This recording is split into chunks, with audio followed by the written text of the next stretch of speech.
자, 우리 에스겔 15장 한번 펴보겠습니다. 1절이 이렇게 시작합니다. 여호와의 말씀이 내게 임하여 이르시되 인자야 에스겔아, 포도나무가 모든 나무보다 더 나은 게 뭐냐? 포도나무가 다른 나무들보다 더 나은 게 뭐냐? 이제 이 질문으로 이 말씀이 시작을 합니다. 아주 짧습니다. 8절밖에 없는 아주 짧은 본문인데, 여러분 이제 고개를 들고 저를 한번 쳐다봐 주세요. 성경에 이 나무에 관한 그 비유가 여러 곳에서 나와요. 예를 들면 그 예수님이 제자들과 함께 이렇게 지나가시는데 무화과 나무가 있었어요. 근데 열매가 없는 거예요. 잎사귀는 무성한데. 그럴 때는 이 무화과 나무를 누구를 비유한 거냐 하면 이스라엘 백성들이 하나님께서 택하셨고 이렇게 하시는데 열매가 없는 거예요. 그래서 그 무화과 나무를 저주하시죠. 그죠? 그럴 때 이스라엘 백성들과 하나님과의 관계를 나타내실 때 특별히 이 무화과 나무를 예를 드셨어요. 이스라엘에 실제로 가보니까 무화과 나무가 많아요. 그리고 또 이스라엘 백성들에게 감람나무, 이제 나중에 우리가 계시록 지금 말씀을 강해 설교를 쭉 하고 있는데 주일날 오후에 하고 있는데 나중에 가보시면 두 감람나무가 나와요. 근데 이 감람나무는 성경에서 언제든지 하나님의 백성들과의 언약, 약속을 나타낼 때 감람나무를 비유하셨어요. 그리고 또 성경에는 찔레나무도 나오죠, 그죠? 뭐 예를 들면 그 사사기에 그 기드온의 아들들이 다 죽임을 당하고 이제 도저히 왕이 돼서는 안 될 사람이 자기가 왕 되려고 그렇게 할 때 그 기드온의 아들들 가운데 살아남은 한 아들이 비유로 얘기를 하나 들려주죠. 그런데 그 이야기에 그 등장하는 나무들이 여러분 아마 기억하실 거예요. 그런데 찔레나무가 자기가 왕이 되려고 다른 나무들을 다 죽여버리고, 그죠? 그런데 찔레나무가 내가 왕이 되겠다. 그럴 때 이 찔레나무는 내 백성이 아닌, 언약 백성이 아닌 그런 그 죄악된 인생, 또 교만한 그런 인생, 다른 사람에게 상처를 주는 그런 인생을 비유적으로 그려줄 때 찔레나무를 사용했어요. 그런데 오늘 여기 에스겔 15장에 보니까 포도나무 비유가 나와요. 포도나무. 이 포도나무는요, 아까 그 감람나무는 언약 관계를 말씀하고 있다면, 이 포도나무는 영적인 하나님과의 관계. 그래서 요한복음 15장에도 포도나무 비유가 나오거든요.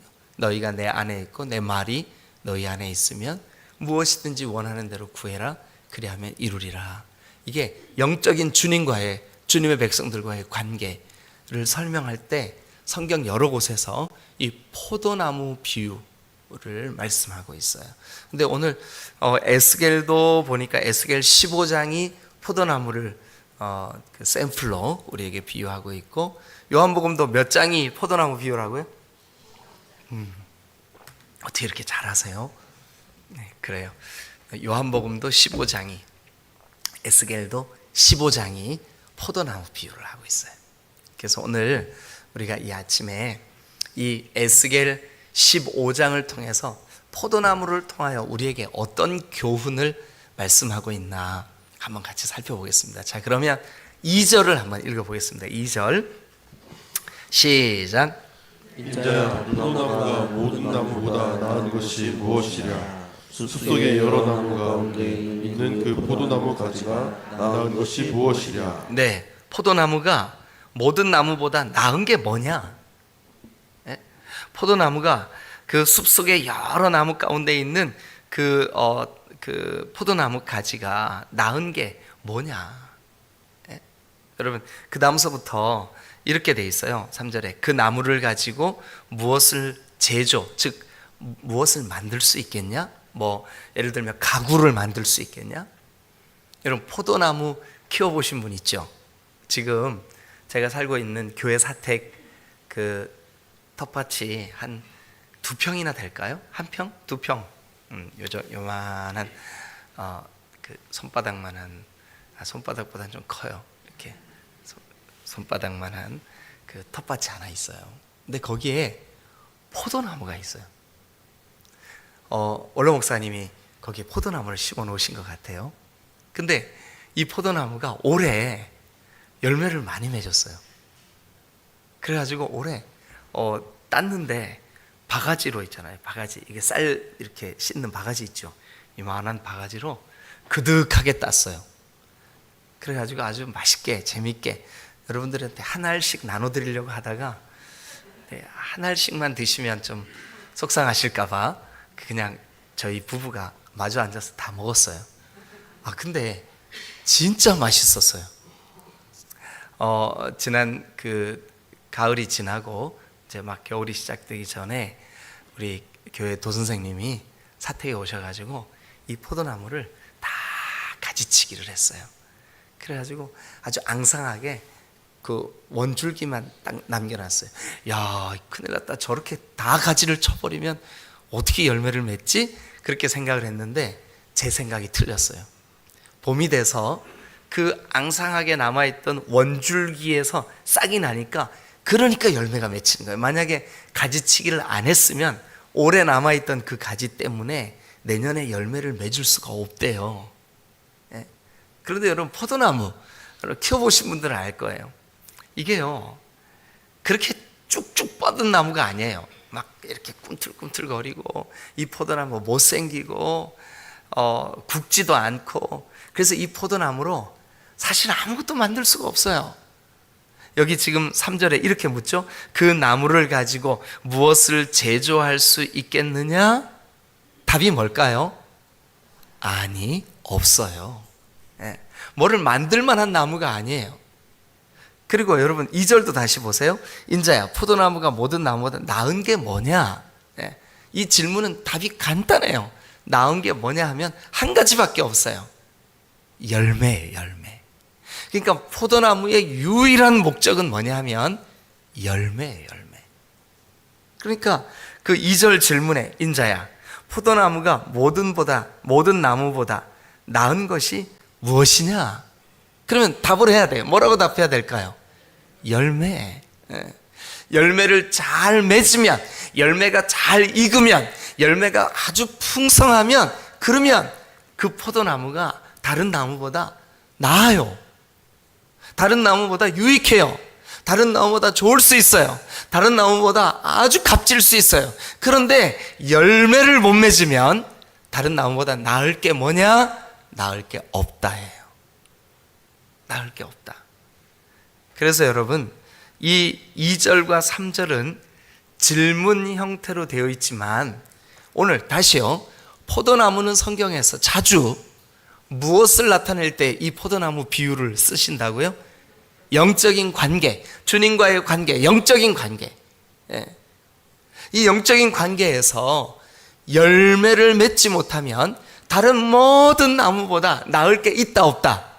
없다. 나을 게 없다. 나을 게 없다. 여러분, 우리가 이 에스겔 15장을 주신 목적이 뭘까요? 유다 백성들이, 야, 우리는 하나님이 택한 하나님의 백성이야. 우리를 저 애굽에서 종살이 하던 곳에서 출애굽하게 하셨어. 우리를 광야에서 하나님이 입히시고 먹이셨어. 우리를 이렇게 택하셨잖아. 그런데 그 유다 백성들이 400년 가까이를 유다 땅에 살면서 저 다윗의 그 왕조 이후로 열매를 맺지를 못했어요. 이방 나라들을 닮아가고, 이방이 추구하는 우상을 숭배하고, 바알과 아세라를 섬기고, 그들의 가치관 속에 이 땅에 있는 거, 물질적인 거, 눈에 보이는 거, 하늘에 속한 거, 영적인 거, 하나님과의 관계에 속해 있는 거, 그거를 우선으로 여기고 소중히 여겨야 되는 이 내 백성 유다가 눈에 보이는 거, 땅에 있는 거, 쾌락적인 거, 그 주변 나라들이 섬기는 우상들, 이런 것에 마음을 뺏겨버렸어요. 그러니까 영적인 관계에서 열매를 못 맺었다고요. 그래서 하나님이 질문하시는 거예요. 에스겔아, 포도나무가 뭐 때문에 존재하냐? 다른 나무들보다 나은 게 뭐냐? 예, 주님, 열매인데요. 근데 열매가 하나도 없어. 어떻게 하면 좋겠냐? 예? 여러분, 우리 이 대목에서, 자, 우리가 그 포도나무 그러면 15장 이렇게 생각하세요. 앞으로도 마찬가지예요. 에스겔에도 보니까 몇 장의 포도나무 비유가 나와요? 15장. 요한복음도 몇 장일 것 같으세요? 잘하시네. 15장 한번 가보시죠. 요한복음 15장.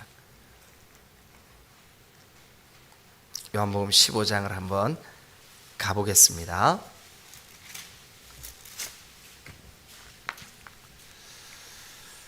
자, 15장 1절. 나는 참 포도나무요, 내 아버지는 농부. 그리고 우리는 뭘까요? 우리는 가지예요, 가지. 자, 2절 시작. 무릇 내게 붙어 있어 열매를 맺지 아니하는 가지는 아버지께서 그것을 뭐 해버린대요? 제거해버리시고. 그러면 여러분, 우리가 이 요한복음 15장은 물론 에스겔 시대와 관계없이 저 후대에 쓰여진 말씀이지만, 요 15장의 포도나무의 존재 목적을 놓고 볼 때 유다 나라가, 에스겔에서 유다 나라가 열매를 맺지 못했어요. 하나님 당연히 어떻게 하실까요? 그렇지, 여기 15장 2절에 보세요. 무릇 내게 붙어 있어 열매를 맺지 않는 가지, 열매 없는 가지. 열매가 주 목적인데, 열매를 위해서 이 포도나무가 존재하는데, 열매를 맺지 않는 가지는 아버지께서 그 가지를 잘라 버리신다, 제거해 버리신다는 거예요. 불에 태워 버리신다는 거예요. 예? 왜냐하면 그 잘라 버려야 다른 가지들이, 여기 계속해서 읽어봐요. 2절. 그것을 제거해 버리시고 무릇, 시작. 무릇 열매를 맺는 가지는 더 열매를 맺게 하려 하여 그것을 깨끗하게 하시느니라. 예. 다른 가지를 위해 열매 맺지 못하는 가지는 잘라버리시겠다는 거예요. 제거해버리시겠다는 거예요. 불에 던져버리시겠다는 거예요. 예. 이게 포도나무 비유의 중요한, 여러분 요한복음 15장을 뭘로 이렇게 끼워 놓으세요. 이렇게 끼워 놓으시고 오늘 몇 번 거기 좀 넘어갔다 오려고 그래요. 그리고 다시 에스겔로 한번 가보세요. 자, 여러분, 솔로몬이 지은 성전에 가장 많이 사용한 나무가 뭐게요? 100년 동안 향기가 나는 나무인데 혹시 아세요? 오, 잘하시네요.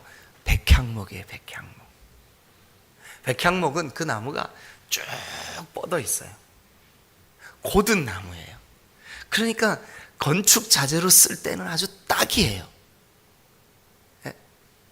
여러분, 그런데 그 백향목에 비교했을 때 포도나무는 어때요? 막 그 몸을 막 비틀어요. 막 꼬여 있어요. 이렇게. 네. 여러분, 포도나무 한번 해보세요. 네. 잠 깨요. 막 이렇게. 네.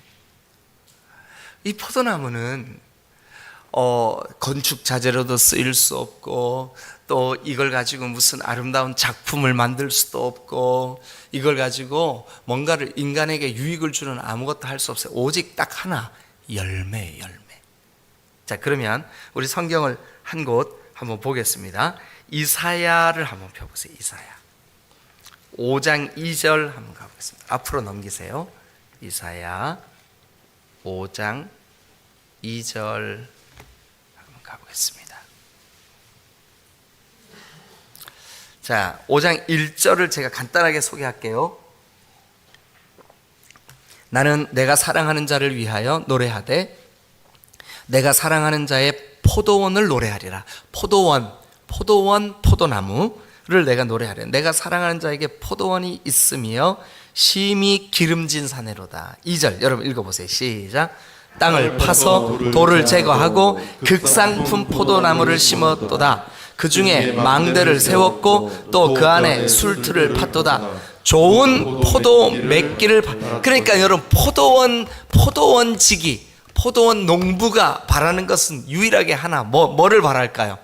좋은 포도 맺기를 바래요. 이게 포도원 주인의 심정이에요. 그런데 하나님과의 영적인 관계를 맺고 있는 이 유다 나라가 오늘날 저와 여러분들이 만약 포도 열매를 맺지 못하면 어떻게 될까요? 자, 계속해서 한번 이사야 5장 2절 그 끝부분을 그러니까 좋은 포도 맺기를 바랐더니 무슨 포도를 맺었어요? 들포도를 맺었어요. 들포도는 머루예요, 머루.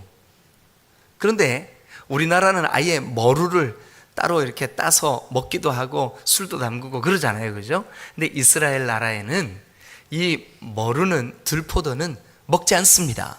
버립니다. 그런데 이 좋은 포도 맺기를 바란 이 포도원 지기가 포도를 농사를 딱 지었는데 들포도 아주 쉬어요. 들포도 이걸 가지고 유익한 포도주를 만들 수가 없어요. 좋은 포도주가 나올 수가 없어요. 그런데 들포도를 맺었어요. 그럼 여러분 어떻게 할까요? 자, 3절 이사야 5장 3절입니다. 예루살렘 주민과 유다 사람들아, 그러니까 예루살렘 주민 유다 사람들, 너희가 바로 포도나무와 같아. 포도나무 가지와 같아. 그런데 들포도 열매를 맺어? 그러면 어떻게 되냐면, 자, 이제 나와 내 포도원 사이에서 사리를 한번 판단해봐라. 판단해봐라. 예?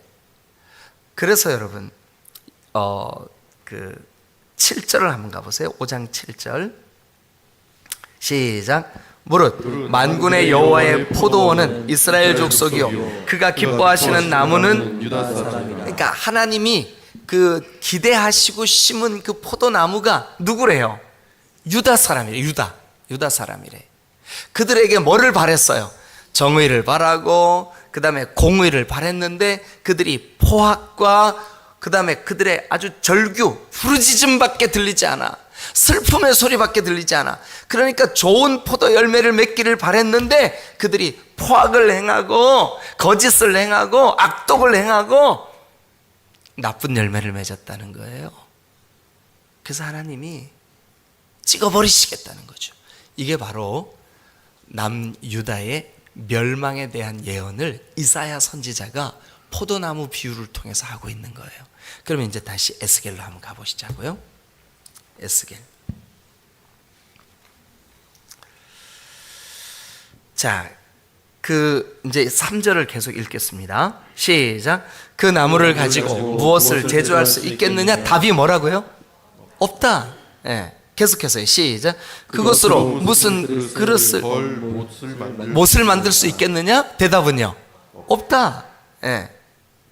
그러면서 4절 뭐라 그랬냐면 좋은 열매를 맺지 못하는 나무는 그 포도나무는 뭐밖에 쓸 수 없냐면 불에 던질 땔감이 될 뿐이라.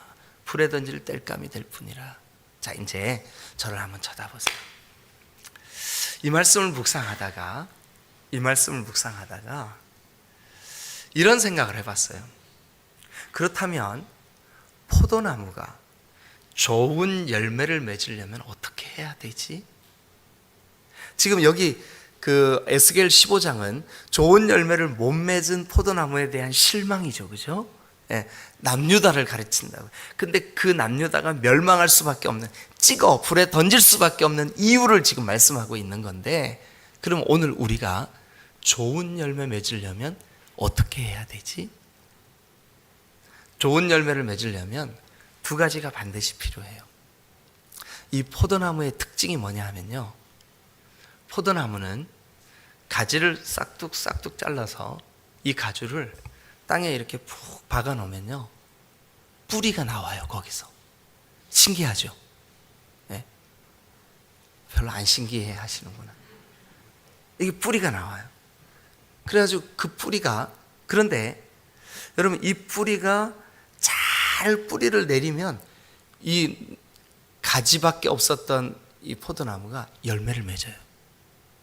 근데 뿌리가 제대로 내리지 못하면 언제라도 쑥 잡아 빼면 뽑혀버려. 그리고 열매가 맺히질 않아요. 그러니까 포도나무에 있어서 중요한 것이 뭐냐 하면 뿌리예요. 그리고 또 하나, 이 가지가 열매를 맺으려면 반드시 줄기에 붙어 있어야 돼요. 이 줄기는, 가지치기는 매해마다 가지치기를 해요. 이렇게. 그래서 가지치기예요. 가지를 다 잘라버린다고요. 그런데 원줄기는 그대로 내버려 둬야 이 원줄기에서 가지가 나와요. 그러니까 이 가지가 해야 할 제일 중요한 일은 뭐냐 하면 줄기에 붙어 있는 거예요. 연합되어 있는 거죠. 줄기는 우리 주님이세요. 그 줄기에 농부이신 하나님이 우리의 줄기로 예수님을 보내주셨어요. 그 줄기에 우리가 잘 붙어 있으면 연합이에요. 연합. 그러니까 포도나무가 좋은 열매를 맺기 위한 두 가지 중요한 요소, 하나는 뿌리, 하나는 연합. 하나는 뿌리, 하나는 연합. 뿌리 잘 내려야 돼. 우리의 신앙의 뿌리가 말씀에 견고하게 잘 내려질 때 좋은 열매가 맺힐 수 있어요. 또 연합. 여러분, 우리가 줄기에 꼭 붙어 있어요. 우리 예수님께 꼭 붙어 있어야 돼요. 예수님을 떠나서는 아무 열매를 맺을 수가 없어요. 그렇게 돼 있나 한번 보시자고요. 아까 요한복음 15장 뭘로 끼워 놓으시라 그랬죠, 그죠? 자, 15장 4절 한번 가보세요. 시작. 내 안에 거하라. 나도 너희 안에 거하리라. 가지가 포도나무에 붙어 있지 아니하면, 거기 밑줄 그으시오. 가지가 포도나무에 붙어 있지 아니하면 거기 밑줄을 그으시고, 원줄기와 연합이에요. 연합. 그러니까 가지가 그 포도나무 원줄기에 잘 붙어 있지 않으면 스스로 열매를 맺을 수 없음 같이, 그러니까 우리에게 열매를 주시는 분은 원줄기예요. 예수님이에요. 예수님 때문에 우리가 열매를 맺는 줄로 믿습니다. 예수님의 공로로 우리가 구원받는 줄로 믿습니다. 예수님에 의해서 우리가 하나님과 하나가 될 수 있을 줄로 믿습니다. 그러니까 너희도 내 안에 있지 않으면 열매 맺을 수 없어. 그러니까 포도나무 가지가 해야 할 유일한 일은 뭘까요? 예, 원줄기에 붙어 있는 거예요. 붙어 있는 거예요. 연합되는 거예요. 이 뿌리와 연합이 포도 열매를 맺게 하는 가장 중요한 요소. 무슨 일 있어요? 네, 가장 중요한 요소예요. 자, 깜짝 놀랐네. 그런데 안타깝게도 유다가 원줄기에 붙어 있지도 못했을 뿐만 아니라 열매도 맺질 못했어요. 그래서 저자는, 이 에스겔은 15장에서 이 포도나무 비유를 하면서 포도나무 가지에 해당하는 유다야, 네가 열매도 맺지 못하고 원줄기에 붙어 있지도 못하고 엉망이 되었구나. 그래서 심판할 수밖에 없다 하는 거죠. 자, 계속해서 조금만 더 읽어보죠. 4절 다 같이 읽겠습니다. 시작. 그 가운데 태웠으면 제조에 무슨 소용이 있겠느냐. 그 다음에 이제 6절을 읽겠습니다. 6절 같이 읽어주세요. 6절 우리 목사님들 갑자기 안 읽으셔서 6절 시작. 그러므로 주 여호와께서 이같이 말씀하셨느니라. 내가 숲을 가운데 있는 포도나무를 불에 던질 땔감이 되게 할 것 같이 내가 예루살렘 주민도 그같이 할지라. 안타깝죠. 그러면 예루살렘 주민을 포도나무를 땔감 떼듯이 따 잘라서 불에 던지는 것처럼 이렇게 하는 이유가 뭐예요? 제가 쭉 계속 말씀드렸는데 이유가 뭐예요? 열매가 없기 때문이에요. 하나님이 기대하시는 열매는 그들이 하나님을 경외하고 하나님의 율례와 법도를 따라 행하고 하나님께서 기뻐하시는 삶을 사는 게 그들에게 필요한 열매인데, 그 열매가 없기 때문에 하나님이 이 유다를 땔감처럼 잘라서 불에 던져버리시겠다는 거예요. 자, 7절 시작. 내가 그들을 대적한즉 그들이 그 불에서 나와도 불이 그들을 사르리니 내가 그들을 대적할 때에 내가 여호와인 줄 너희가 알리라. 에스겔 선지자를 통해서 에스겔아, 열매 없는 유다 백성들 내가 이렇게 불에 태워버릴 거야. 그래, 지금 바벨론에 의해서 멸망받고 있는 이 유다 나라가 결국 15장은 한 가지예요. 열매를 맺지 못해 지금 심판받고 있는 거야. 여러분, 우리에게 적용해 보시자고요. 우리가 열매를 맺으려면 우리 구주 예수 그리스도께 꼭 붙어 있어야 돼요. 예수님을 떠나면 우리는 열매를 맺을 수가 없어요. 열매를 맺지 못하는 나무는 잘리워서 불에 던져질 뿐이에요. 그러나 우리가 연약하지만, 우리가 아무 공로 없지만, 우리가 부끄럽지만, 우리가 하나님 앞에 뭔가 거대한 그런 삶을 살아내지 못하지만, 그러나 우리가 주님께 붙어 있으면 주님이 우리를 깨끗게 하실 줄로 믿습니다. 열매 맺게 하실 줄로 믿습니다. 은혜를 주실 줄로 믿습니다. 오늘의 결론, 주님께 붙어 있읍시다. 아멘. 예, 주님께 붙어 있으면 예수님이 아버지 하나님을 향한 믿음, 아버지 하나님을 향하여 가지고 계셨던 그 신실함, 그것 때문에, 그 공로 때문에, 예수님의 공로 때문에, 주 예수를 내가 알기도 전부터 주님이 나를 사랑하셨고, 이 포도의 비유같이 우리에게 열매 맺기를 기대하시는 그 주님이, 여러분, 오늘 우리에게 얘야, 내가 너에게서 열매를 구해, 좋은 열매를 맺으면 좋겠다. 예? 이것이 바로 오늘 저와 여러분들에게 주시는 하나님의 말씀인 줄로 믿습니다. 이번 명절에도 우리가 열매를 풍성하게 맺는 복된 여러분 되시기를 주님의 이름으로 축원합니다. 기도하시겠습니다.